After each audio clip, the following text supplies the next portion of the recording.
प्रिय विद्यार्थियों, नमस्कार।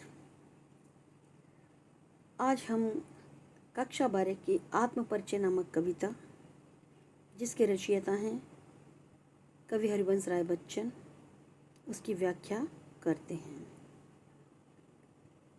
हरिवंश राय बच्चन हिंदी के एक महान प्रसिद्ध कवि हैं, जिन्हें हालावाद का प्रवर्तक माना जाता है। उनके काव्य में प्रेम और मस्ती पूरी तरह से समाई हुई है। आइए हम शुरू करते हैं आत्मपरिचय नामक कविता के प्रथम 2 पदों का अर्थ और उसकी व्याख्या। मैं जग जीवन का भार लिए फिरता हूँ, फिर भी जीवन में प्यार लिए फिरता हूँ। कर दिया किसी ने झंकृत जिनको छूकर, मैं सांसों के 2 तार लिए फिरता हूँ। मैं स्नेह सुरा का पान किया करता हूँ, मैं कभी न जग का ध्यान किया करता हूँ। जग पूछ रहा उनको जो जग की गाते, मैं अपने मन का गान किया करता हूँ। सबसे पहले हम देखेंगे कि इसमें कठिन शब्द जग जीवन, सांसारिक गतिविधियाँ, झंकृत तीसरी लाइन में शब्द आया है, जिसका अर्थ है तारों को बजाकर स्वर निकालना। स्नेह सुरा, जिसका मतलब है प्रेम रूपी शराब। पान पीना, ध्यान करना, परवाह करना, गाते हैं, प्रशंसा करते हैं।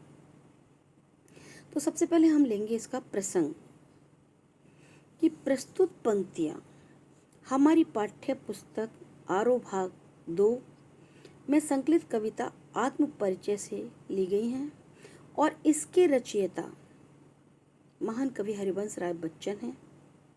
इस कविता में कवि ने अपने जीवन के बारे में दुनिया को बताया है। ये तो हो गया इसका प्रसंग संदर्भ। अब हम इसकी व्याख्या करते हैं कि मैं जग जीवन का भार लिए फिरता हूँ, फिर भी जीवन में प्यार लिए फिरता हूँ। बच्चन जी कहते हैं कि मैं इस संसार में जीवन का भार उठाकर घूमता हूँ, अर्थात इस संसार में रिश्ते, नाते, जिम्मेदारियाँ, दायित्व, उन सब को मैं भी निभा रहा हूँ। उसके बावजूद भी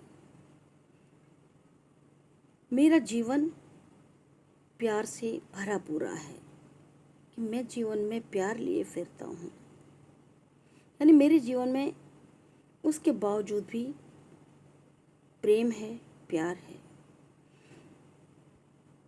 जीवन में अनेक समस्याओं के बावजूद कवि के जीवन में प्रेम है, वो ये बताना चाहते हैं और यही संदेश इस समाज को देना चाहते हैं कि व्यक्ति के जीवन में कितनी भी कठिनाई आ जाए, फिर भी उसको विचलित नहीं होना चाहिए। उसके जीवन में प्रेम तो होना ही चाहिए। कर दिया किसी ने झंकृत जिनको छूकर, मैं सांसों के 2 तार लिए फिरता हूँ।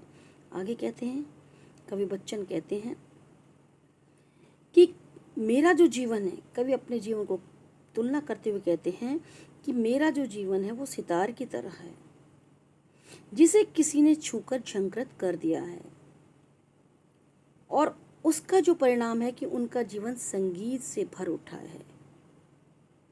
उनका जीवन इन्हीं तार रूपी सांसों के कारण चल रहा है। और उन्होंने आगे कहते हैं कि मैं स्नेह सुरा का पान किया करता हूँ। उन्होंने स्नेह रूपी शराब पी रखी है, अर्थात प्रेम किया है और उसको बांटा है। मैं कभी न जग का ध्यान किया करता हूँ।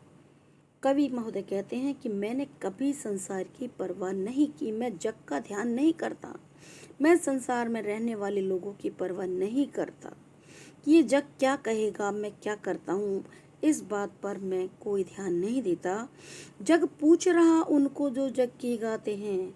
आगे वो इस संसार की एक सामान्य प्रवृत्ति कहें या ये कहें, संसार में स्वार्थी लोगों के बारे में टिप्पणी करते हुए कहते हैं कि इस संसार में ये एक रिवाज है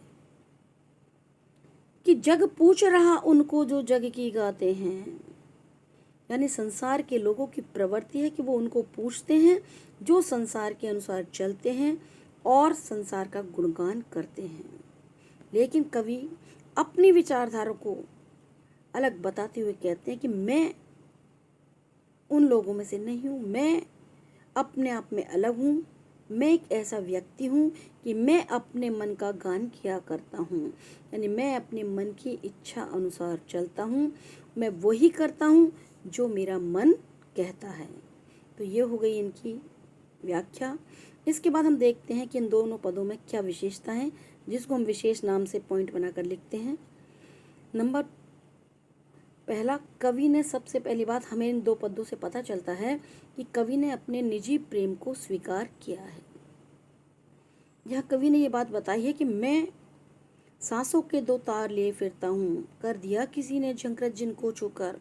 इन दोनों पंक्तियों से पता चलता है कि कवि के जीवन में किसी का प्रेम था।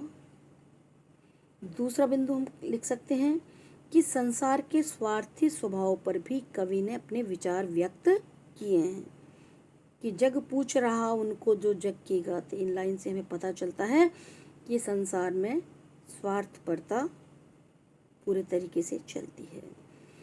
नंबर 3, स्नेह सुरा व सांसों के तार, दो शब्द आए हैं इसमें, स्नेह सुरा और सांसों के दो तार, इनमें रूपक अलंकार है।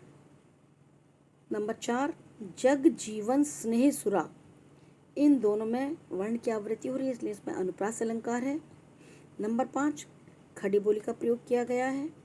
नंबर 6, किया करता हूँ लिए फिरता हूँ, इसकी आवृत्ति में एक गीत की मस्ती दिखाई देती है।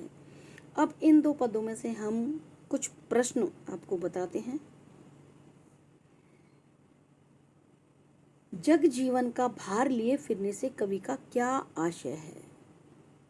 पहली लाइन में बताया है कवि ने कि मैं जग जीवन का भार लिए फिरता हूँ, इससे कवि का क्या आशय है और ऐसी स्थिति में भी वो क्या कर लेता है, ये पहला प्रश्न।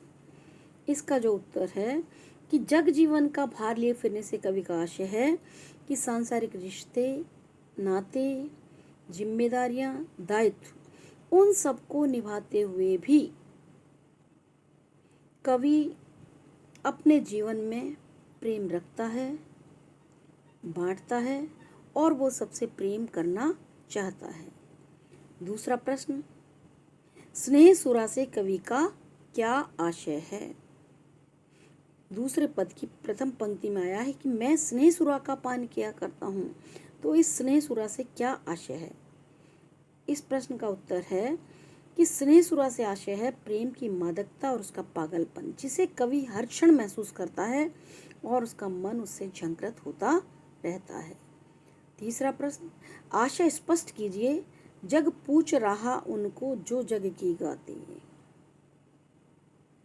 इसका उत्तर सीधा सीधा ये है कि जग पूछ रहा उनको जो जग की गाते का आशय है, ये संसार उन लोगों को पूछता है, उन लोगों की स्तुति करता है जो संसार के अनुसार चलते हैं और उसका गुणगान करते हैं।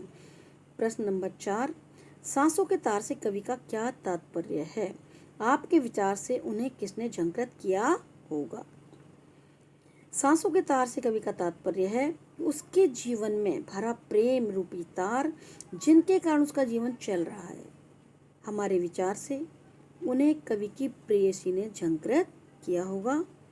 हमारे इन दोनों पदों की व्याख्या पूरी हो गई है। इस तरीके से आपको इनकी व्याख्या करनी है। जो प्रश्न मैंने बताए उनको आपको होमवर्क में करके लाना है। धन्यवाद।